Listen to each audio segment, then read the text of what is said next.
Hello students, कैसे हैं आप? आई होप आपकी पढ़ाई अच्छी चल रही होगी और आप अपनी पढ़ाई में बहुत ज़्यादा कंसिस्टेंट भी होंगे, है ना। अभी चीज़ों को ज़्यादा ना खींचते हुए हम चलते हैं अपने चैप्टर पे वापस। जैसे कि आपको पता ही है कि हम अभी जितने बच्चे भी जो वीडियो है इस चैनल पे उसको फॉलो कर रहे हैं, तो हम अभी इस चैनल पे तो अपना दूसरा चैप्टर डेली बेसिस पे ख़त्म कर रहे हैं और आज उसी का 4th लेक्चर है हमारा, या पार्ट 4 है, जिसमें हम डिस्कस कर रहे हैं रिफ्लेक्शन ऑफ लाइट का चैप्टर को। रिफ्लेक्शन ऑफ लाइट का जो चैप्टर है इसको हम डिस्कस कर रहे हैं, ठीक है। इसके साथ साथ जब हम रिफ्लेक्शन ऑफ लाइट के चैप्टर को डिस्कस कर रहे हैं, एक चीज़ मैं आपको बता दूं कि जिन बच्चों को ऐसा लगता है कि चीज़ें थोड़ी भागते हुए जा रही हैं, तो अब हमने एक चीज़ और कंसीडर कर रही है उनकी इस परेशानी को या इस चीज़ को ध्यान में रखते हुए कि हम कोशिश करेंगे कि हम इस चैनल पे छोटी छोटी क्लिप्स भी बना के आपके लिए डालें, just as per you call them shorts. जितना भी टॉपिक मैं पढ़ाऊँगा उसी को मैं on a daily basis note और मे बी ऑल्टरनेट डेज उस चीज़ को मैं इस चैनल पे अपलोड कर दूंगा कि जिससे आपको एक क्रैक्स मिल जाए उस चीज़ का। ये चीज़ हमने स्टार्ट कर दी है, अगर आप मेरे चैनल पे जाएंगे तो आपको दिख भी जाएगी। अब हम आगे चलते हैं। अभी तक हमने इस चैप्टर में जो जो पढ़ा है उसको मैं एक बार आपको बता देता हूँ, जिससे कि आपको आइडिया लग जाए कि अभी हम कहाँ पर हैं। पहले हमने नॉर्मली डिस्कस करा कि लाइट के बारे में। दूसरा हमने डिस्कस करा कि नेचर ऑफ लाइट क्या होता है, ठीक है। नेचर ऑफ लाइट डिस्कस कर लिया हमने इसमें। तीसरी बात हमने डिस्कस करा कि जो हमारे ऑब्जेक्ट क्या होता है ना, ऑब्जेक्ट क्या होता है, इमेज क्या होती है, एक्सेट्रा, इन सबको हमने डिस्कस करा। इसके बाद हमने जो हमारा इससे पहले वाला जो लेक्चर गया है उसमें हमने किस बारे में बात करी है, उसमें हमने कहा कि भैया मिरर किस किस टाइप के होते हैं, और जब हम मिरर की बात करेंगे किस किस टाइप के हो रहे, तो हमने उसमें कॉनकेव मिरर के बारे में थोड़ी बहुत चीज़ें ही समझी या उनके बारे में हमने बात करी। अब हम इसी को आगे कंटिन्यू करके लेके चल रहे हैं। इसी के साथ साथ मैं आपको बता दूं कि आपको इसी चैनल पे chemical reaction and equation chapter की पूरी सीरीज़ मिल जाएगी। अगर आप चाहते हैं उसको समझना तो उसको भी आप देख सकते हैं। उसको मैंने बहुत आराम से एक लेक्चर लिया है, लगभग उसके आई थिंक टोटल 12 लेक्चर्स बने हैं, आराम से मैंने उसमें पढ़ा है। आप उसको भी देख सकते हैं जाके, अगर आपको उससे हेल्प मिलती है या कोई भी डाउट होगा आपको उससे रिलेटेड तो आप उसको भी मुझे बता सकते हैं। फाइनली अभी हम क्या कर रहे हैं, हम इसको आगे बढ़ा रहे हैं, जिसमें कि आज हम बात करने वाले हैं किस बारे में। आज हम बात करने वाले हैं अपने कॉन्वेक्स मिरर के बारे में। Convex mirror. अब जब हम कॉन्वेक्स मिरर को समझते हैं कि कॉन्वेक्स मिरर क्या है या कॉन्वेक्स मिरर किस तरीके से हम उसको कंसीडर करते हैं, तो जैसे कि मैं कभी भी बात करूंगा कॉन्वेक्स या कॉनकेव मिरर की, तो आपको ध्यान रखना है कि जहाँ पर कॉनकेव लिखा हुआ है, यानी कि कॉनकेव, तो जो एक केव है, केव किस तरीके से ओपनिंग होती है, केव की ऐसे ओपनिंग होती है ना, केव की मतलब जब हम एंटर करेंगे तो जो केव की साइड अंदर की तरफ है उसको कॉनकेव बोलते हैं, और इसका opposite convex, bulged out surface, see ऐसे बन रहा है। तो जो बाहर की वाला साइड है, बाहर वाला साइड है, इस साइड हम क्या बोलेंगे, वैक्स, कॉन्वेक्स, और इसको क्या बोलेंगे, कॉनकेव। तो आप ऐसे अपने हिसाब से ध्यान रख सकते हैं इन चीज़ों को कि मुझे कैसे याद रखना है और कैसे मैं इन चीज़ों को मेमोराइज़ अच्छे से कर सकता हूँ, क्योंकि मेन है यहाँ पर आपको मेमोराइज़ करना है चीज़ों को, ठीक है। क्योंकि लंबे समय तक इन चैप्टर्स का बहुत ज़्यादा वैल्यू होता है जब आप इनको बोर्ड्स में देखेंगे, और ये चैप्टर ऐसा है कि इससे क्वेश्चंस बनते हैं, अच्छे क्वेश्चंस बनते हैं, ठीक है। तो और हाँ, कोशिश करना कि जब आप इस वीडियो को देख रहे हो तो आप अपनी बुक अपने सामने रखना, इससे पूरा एक बार आप आराम से समझना, फिर उसको रीड करना। कोई डाउट आए आपसे बुक से कुछ ना कुछ निकलेगा, क्योंकि मेरे सामने भी आपकी बुक रखी है, तो आप मुझसे पूछ सकते हैं, ठीक है बेटा। आगे चलते हैं। अब हम बात कर रहे थे कॉनकेव मिरर की। कॉनकेव मिरर के बाद हमने बात करनी है कॉन्वेक्स मिरर की। तो जो कॉन्वेक्स मिरर है, अगर मैं इसकी सिंपल सी डेफिनेशन जो आपकी बुक में लिखी हुई है उसको आपको बताऊं या उसको समझाने की कोशिश करूं तो क्या लिखा है उसको पढ़ते पहले। इसमें लिखा है जो स्फेरिकल मिरर है with outward curved, spherical mirror, मैं इसको लिख भी देता हूँ, स्फेरिकल मिरर, स्फेरिकल एच आता है इसमें, ठीक है, ध्यान रखना इसका, मेरे से तो बहुत बार गलत हो जाती है स्पेलिंग। स्फेरिकल मिरर वो मतलब इसको हम क्या बोलेंगे, कॉन्वेक्स मिरर, स्फेरिकल मिरर। अभी मैं डिफाइन करो कॉन्वेक्स मिरर को, तो मैं कॉन्वेक्स मिरर नहीं लिख दूंगा सीधा, मैं क्या लिखूंगा, स्फेरिकल मिरर। कौन सा स्फेरिकल मिरर, विद आउटवर्ड, क्या, विद आउटवर्ड, क्या बोल रहे हैं कि जिसके साथ क्या है, outward reflecting surface, with outward reflecting surface, इसको हम क्या बोलते हैं, कॉन्वेक्स मिरर बोलते हैं। वो स्फेरिकल मिरर जिसका आउटवर्ड है रिफ्लेक्टिंग सरफेस क्या है, ये लाइन याद रखना है, इसको ऐसे बताना है कि कॉन्वेक्स मिरर कौन सा, जिसकी जो रिफ्लेक्टिंग सरफेस है आउटवर्ड होती है, बाहर की तरफ होती है। ये बात समझ आ गई। इसके बाद क्या कह रहे हैं कि जो बीम ऑफ लाइट है generally divert after reflecting from the spherical mirror, और इसी को मैं क्या बोल देता हूँ, कॉन्वेक्स मिरर को ही मैं क्या बोलता हूँ, डाइवर्जिंग मिरर भी बोलता हूँ, डाइवर्जिंग, इसी को मैं डाइवर्जिंग मिरर भी बोलता हूँ, क्योंकि जब बीम ऑफ लाइट इस पर पड़ती है तो वो डाइवर्ट होती है, एक दूसरे से दूर जाएंगी। फॉर एग्जांपल अगर मैं इसको आपको समझाने की कोशिश करूँ तो ये एक कॉन्वेक्स मिरर है,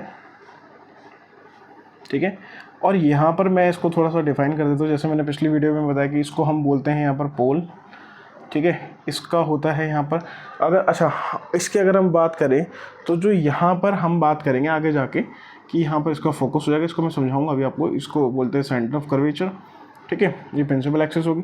तो जब पैरेलल बीम ऑफ लाइट इस पर टकराएंगी, पैरेलल बीम ऑफ लाइट इस पर टकराएंगी तो क्या होगा बेटा कि वो बाहर की तरफ निकलेंगी, कहाँ की तरफ निकलेंगी, बाहर की तरफ, बाहर की तरफ वो निकलेंगे। कहने का मतलब क्या है यहाँ पर कि यहाँ पर से लाइट सीधी गई थी, फिर वो डाइवर्ट हुई, फैली, वो बाहर की तरफ फैली ना, तो इसलिए हम डाइवर्जिंग मिरर भी इसको बोलते हैं। बहुत आसान सी बात है, समझ आ जाए बहुत अच्छी बात है। अगर आपसे कभी पूछे तो कॉन्वेक्स मिरर के बारे में हम ऐसे समझाएंगे तो आपको बहुत अच्छे से आपका एक प्रेजेंटेशन बनेगा एग्ज़ाम में और आप अच्छे मार्क्स स्कोर करेंगे, ठीक है, ये बात आपको समझ आ गई। अब दूसरी बात जो मैंने डायग्राम बनाया इसी पे मैं आपको समझाऊंगा कि ये बात ध्यान रखनी कि जब हम बात कर रहे होते हैं यहाँ पर किसकी, कॉनकेव मिरर की, जब हम बात कर रहे होते हैं कॉनकेव मिरर की और हम उसमें प्रिंसिपल एक्सिस वगैरह सब ड्रॉ कर रहे होते हैं, और यहाँ पर मैं मतलब यहाँ पर मैं उसको पोल बोल देता हूँ, यहाँ पर फोकस बोल देता हूँ या फोकल लेंथ हो जाती है ये सी, तो यहाँ पर आप देख रहे हैं कि इसका जो शाइनी सरफेस है ये पीछे की तरफ है, मतलब ऑब्वियस है कि यहाँ पर रिफ्लेक्टिंग सरफेस के सामने पे यहाँ पर चीज़ें बन रही हैं, सेंटर ऑफ कर्वेचर और फोकस, लेकिन यहाँ पर क्या है कि इसके उल्टी साइड बन रही है, मतलब जहाँ पे अनशाइनी सरफेस है, जहाँ पे पॉलिश्ड सरफेस है, वहाँ पर आपको इसकी ये दोनों पॉइंट्स दिख रहे हैं, चाहे हम फोकल लेंथ या एफ फोकस की बात करें, सी यानी कि सेंटर ऑफ कर्वेचर की बात करें, ये दोनों पॉइंट्स हमें यहाँ पर देखने को मिलते हैं। ये बात समझ आ गई बेटा, इसमें आई थिंक आपको कोई दिक्कत नहीं होगी। और जो अपर्चर होता है ये पूरा एरिया यहाँ से लेके यहाँ तक, इसको पूरे को क्या बोलते हैं, मैं अपर्चर बोलते हैं, पूरा यहाँ से लेके, मतलब इसके लिए भी अपर्चर ये हो गया, बाहर वाली साइड होगी तो इनको हम क्या बोलते थे, अपर्चर बोल देते हैं। इस चीज़ का ध्यान रखना है, इसमें कोई डाउट नहीं होना चाहिए। और जब भी कभी आप इस रे डायग्राम्स को बनाएं तो मेक श्योर कि आप पूरी लेबलिंग करेगी, ये एम और यहाँ पर हम एम डैश करते हैं, ये चीज़ें ध्यान रखनी, छोटी छोटी चीज़ें ध्यान रखना। मैं भी आपकी हेल्प करूँगा, आपको बिल्कुल यूज टू कर दूंगा इन चीज़ों में कि आप बिल्कुल ध्यान से आपके दिमाग में बैठ जाए कि कैसे चीज़ें बनती हैं। सिंपल सॉर्टेड, कोई दिक्कत नहीं आता। अब आगे चलते हैं, आज हम बात करने वाले हैं सिंपली इनकी डेफिनेशंस हम देखेंगे और उनको पढ़ेंगे, ठीक है। डेफिनेशन, ये कॉन्वेक्स मिरर समझ आ गया, ये कॉनकेव मिरर था जिसके बारे में मैं समझाने की कोशिश कर रहा था कि इसमें रिफ्लेक्टिंग सरफेस के सामने बनती हैं चीज़ें, यहाँ पर रिफ्लेक्टिंग सरफेस के पीछे यानी कि अनपॉलिश सरफेस के सामने बनेंगी। इतनी बात समझ आ गई। अब हम इसकी डेफिनेशंस देखेंगे आज, ठीक है। मेनली आज मेरे को आपको वही बतानी है सारी डेफिनेशंस, हालांकि आपकी बुक में भी ये होंगी, बट जो हम चैप्टर का बेसिक समझ रहे हैं तो आपको वो चीज़ें मैं एक बार ही बता देता हूँ खुद से। आज हम उनको अच्छे से समझेंगे, उनकी डेफिनेशंस को सबको, और कोशिश करना कि आप साथ साथ याद कर लेना उनको, और जिससे कि आपको हेल्प मिले, ठीक है। समझ आ गई बात। अब यहाँ पर मैं कन्वे क्या कर रहा हूँ कि मैं एक मिरर ले लेता हूँ, जस्ट फॉर एग्जांपल मैंने यहाँ पर कौन सी, थोड़ा सा कब कम हो रहा है ना इसमें, इसको थोड़ा सा अच्छा बनाते हैं, ठीक है। यहाँ पर मैंने लिया concave mirror just for an example, क्योंकि मुझे चीज़ें प्लॉट करनी है इस पर, जिससे कि आपको हेल्प मिल जाए, ठीक है। ये चीज़ ध्यान रखना। अब मैंने क्या करा, इस पर मैंने एक प्रिंसिपल एक्सिस बना दी। इस प्रिंसिपल एक्सिस को बनाते ही यहाँ पर ये जो ये चीज़ है, इसको मैं क्या बोलता हूँ, ध्यान से समझना, इसको मैं बोलता हूँ प्रिंसिपल एक्सिस। इसको मैं प्रिंसिपल एक्सिस बोलूँगा। किसको मैं क्या बोलूँगा, यहाँ पर आप समझना, जब मैं यहाँ पर आपको बता रहा हूँ तो आप अपनी कॉपीज़ में भी इस चीज़ को करें, हेल्प होगी, आपको समझ आएंगी चीज़ें, ठीक है। इसको क्या बोलता हूँ मैं, इसको बोलता हूँ मैं प्रिंसिपल एक्सिस, ठीक है बेटा, प्रिंसिपल एक्सिस बोलता हूँ। ये जो चीज़ है यहाँ पे पॉइंट, इसको बोलते हैं P, यानी कि पोल, ठीक है। यहाँ पर आ गया आपका फोकस F और यहाँ पर आ गया आपका सेंटर कर्वेचर C, ठीक है। इसको मैं दोबारा बताता हूँ। फॉर एग्जांपल हम इसको ऐसे कंसीडर करते हैं कि एक मेरे पास सर्कल था, जो सर्कल था मैंने उसका ये वाला पार्ट जब कट करा तो एक्चुअल में जो ये सर्कल रहा होगा, इसका यहाँ पर जो सेंटर रहा होगा और यहाँ से यहाँ तक का जो डिस्टेंस था, इसको हम रेडियस बोलते हैं नॉर्मली। यही सेंटर जब मैंने इसको काटा और ये वाला साइड मैंने हटा दिया तो यही साइड तो यहाँ निकल गया, तो इसका जो रेडियस होगा सर्कल का, ये है सेंटर ऑफ कर्वेचर। और इसके आगे उसका आधा, सेंटर ऑफ कर्वेचर के आधे को मैं क्या बोल देता हूँ, फोकस बोल देता हूँ, और उसकी लेंथ को मैं फोकल लेंथ बोलता हूँ, ठीक है। ये बात समझ आ गई, यहाँ तो कोई डाउट नहीं होना चाहिए, ठीक है। यहाँ तक कोई डाउट नहीं होना चाहिए। सेंटर ऑफ कर्वेचर और किसका, ये जो कर्व है, इस कर्व को कर्वेचर बोला, कर्वेचर का सेंटर, और इसके डिस्टेंस को रेडियस ऑफ कर्वेचर बोलते हैं। मतलब काटा जो काटा उसी को मैंने कर्वेचर नाम दे दिया, सर्कल में से जो कटा। ये बात ध्यान रखना, ठीक है। अब हम चलते हैं आगे, पहले हम इसको प्लॉट कर लेते हैं C, ठीक है। सेंटर ऑफ कर्वेचर, ये इसको मैंने क्या बोलते हैं, एपरेटस या अपर्चर बोल दिया। क्या बोल दिया मैंने, इसको अपर्चर बोल दिया। इसको मैं अभी A से डिनोट कर रहा हूँ, तो यहाँ पे याद पूरे लिख दें, अपर्चर। इसको क्या बोलते हैं, अपर्चर बोलते हैं, ठीक है, स्पेलिंग सही है, अपर्चर बोलते हैं। और उसके बाद इसको क्या बोलते हैं, M और M डैश। ये तो सिंपल सी बात है, ये तो मैंने मार्किंग करी है, ठीक है। और क्या होता है इसमें, ठीक है, ये सब चीज़ें हो गई, ये ध्यान रखनी है आपको। तो अब हम सबसे पहले बात करने वाले हैं यहाँ पर किसके बारे में, सेंटर ऑफ कर्वेचर। जब सेंटर ऑफ कर्वेचर के बारे में मैं बात कर रहा हूँ तो मैं क्या बोलूँगा, अब इसको सुनना, ठीक है। पहले मैं आपकी बुक में जैसा लिखा है मैं उसको आपको बताऊंगा, फिर मैं उसको एलैबोरेट करके आपको एक डेफिनेशन बताऊंगा जो आपको हेल्प करेगी इसको समझने में और ज़्यादा। तो आपकी बुक में क्या लिखा है कि centre of curvature of a spherical mirror is the centre of a imaginary sphere of which the mirror is a part. मतलब वही वाली बात जो मैं अभी बता रहा था कि सेंटर ऑफ कर्वेचर एक्चुअल में पार्ट था एक ऐसे स्फीयर का जिसको मैं इमेजिनरी मान रहा हूँ। मतलब अगर मैं उसको पूरा एक्सटेंड कर दूँ तो ये कुछ ऐसा सर्कल बन रहा होगा ना, तो उसका ये पार्ट है। इतनी बात समझ आ गई। अब जो ये पार्ट है, in case of concave mirror the centre of curvature lies in front of it. मतलब जो हम बात करते हैं किसकी, कॉनकेव मिरर की, तो ये इसके सामने आता है। अगर हम कॉन्वेक्स की बात करेंगे तो उसके पीछे आ जाएगी ये बात। ये चीज़ समझ आ गई। इसके बाद इन्होंने क्या कहा कि वाइल कि अगर मैं बात कर रहा हूँ कॉन्वेक्स की तो उसके पीछे आ जाएगा। यहाँ पे इसकी डेफिनेशन क्या होगी सेंटर ऑफ कर्वेचर की, इसको मैं शॉर्ट में क्या लिख देता हूँ, COC, सेंटर ऑफ कर्वेचर। ठीक है, ये बात भी आप ध्यान रखना कि जो सेंटर ऑफ कर्वेचर है of a spherical mirror, centre of curvature of a spherical mirror, centre of curvature क्या है, centre of curvature of a spherical mirror is the centre, ये सेंटर है, एक पॉइंट है, is a center of the imaginary sphere of the imaginary वो imaginary जो हमने बनाया ना उस imaginary की बात कर रहे हैं, of imaginary sphere, जिसका क्या पार्ट है, जिसका ये जो कर्वे पार्ट है, of which the mirror is a part, of which the mirror is a part। ये बात समझ आ गई। सेंटर ऑफ कर्वेचर मैंने समझ लिया, C। इसको मैं डिनोट कैसे करता हूँ, C से करता हूँ भाई। यहाँ तक कोई दिक्कत नहीं होनी चाहिए। अब आपके बाद नेक्स्ट जो टॉपिक आ रहा है वो क्या है, radius of curvature. Radius of curvature किसको बोलते हैं, ध्यान रखना है। किसकी बात कर रहा हूँ, इसको साथ में लेके चल रहे हैं ना दोनों को। तो दूसरा टॉप वो क्या है आपके पास heading, radius of curvature, radius of curvature की बात कर रहा हूँ मैं यहाँ पर। तो जो रेडियस ऑफ कर्वेचर है, radius of curvature of a spherical mirror is the radius of a imaginary sphere. इसको मैं किससे डिनोट करता हूँ, आर से। मतलब जो यहाँ से इस एरिया से लेके इस एरिया तक का जो डिस्टेंस है, इसको मैं क्या बोल देता हूँ, आर बोल देता हूँ, ठीक है। इज आ जो radius of curvature is a radius of sphere. ये रेडियस है उस स्फीयर का, किस स्फीयर का, radius of imaginary, radius of curvature is a radius of sphere, उस स्फीयर का ये रेडियस है जिसका पार्ट है हमारा mirror, of which the mirror is a part, of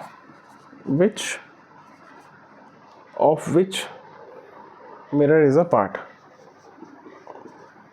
mirror is a part. ये बात समझ आ गई। तो यहाँ पर हमने दो चीज़ें देखी अभी, सेंटर ऑफ कर्वेचर और रेडियस ऑफ कर्वेचर, ठीक है। पोल, अगर मैं उसके बाद किसकी बात करूँ, पोल की बात, ठीक है। यहाँ पर समझ लेते हैं पोल किसको बोलते हैं, थर्ड पाथ, POLE, जिसको मैं किससे डिनोट करता हूँ, P से। पोल क्या होता है, pole of the spherical mirror is a mid point of its reflecting surface. Pole of a किसका, pole of a spherical mirror, pole of a spherical mirror is a mid point, क्या है, is a mid point of its reflecting surface, is a mid point of its reflecting surface,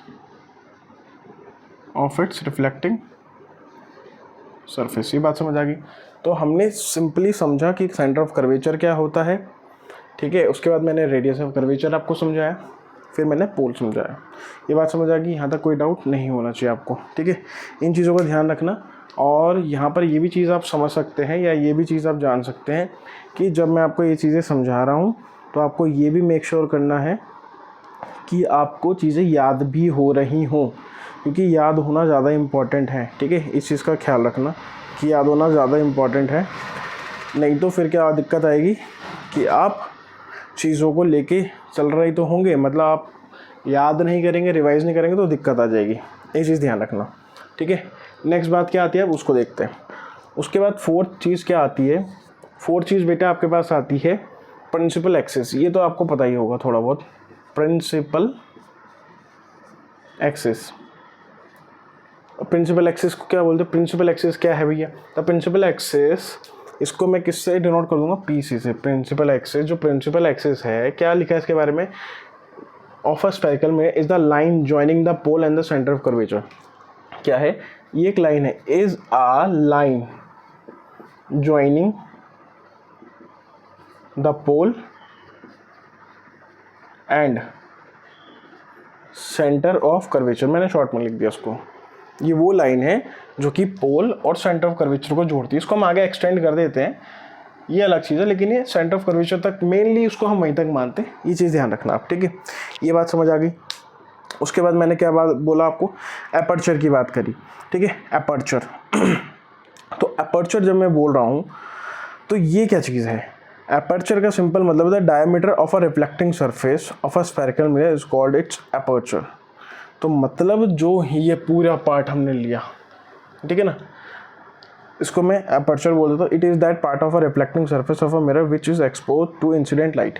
ये इसको मैं क्या बोल सकता हूँ, एपर्चर क्या होता है भैया, एपर्चर ये क्वेश्चन में डाल देंगे, आपको समझ नहीं आएगा कि एपर्चर का मतलब क्या है, इसलिए मैं इसको भी बता देता हूँ कि वो एक्सपोज पार्ट है, is a exposed part of a mirror to अ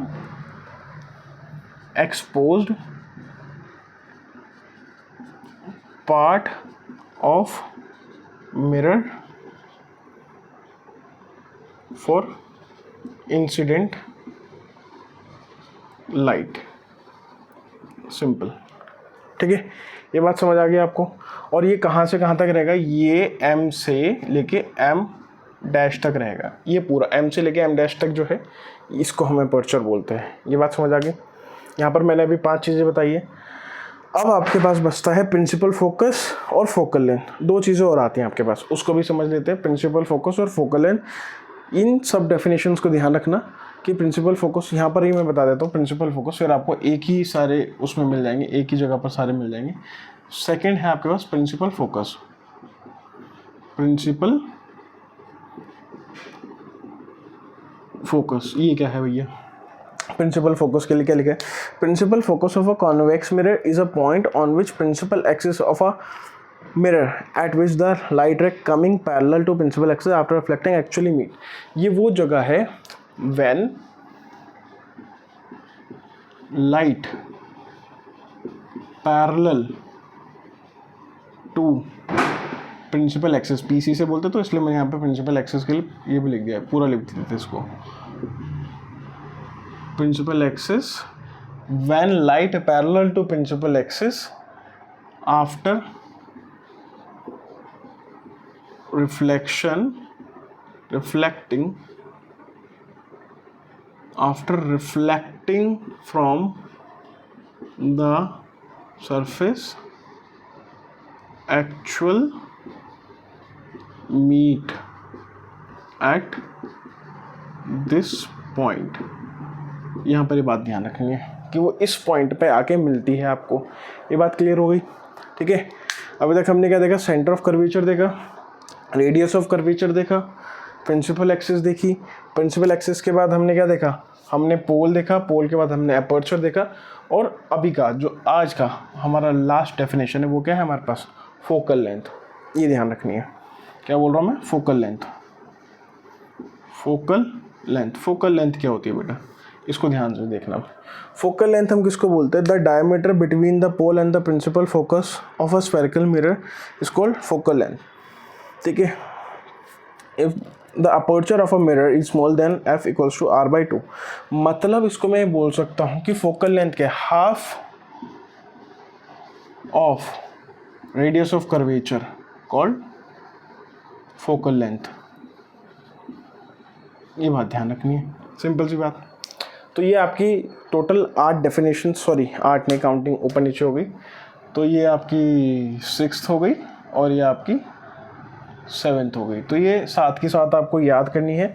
ये मैंने क्यों बताई, क्योंकि इसके बाद हम कल करने वाले हैं इससे रिलेटेड रे डायग्राम्स, और रे डायग्राम करने से पहले आपको ये सारे डेफिनेशंस इनके बारे में सब पता होना चाहिए, ठीक है। ये चीज़ ध्यान रखना।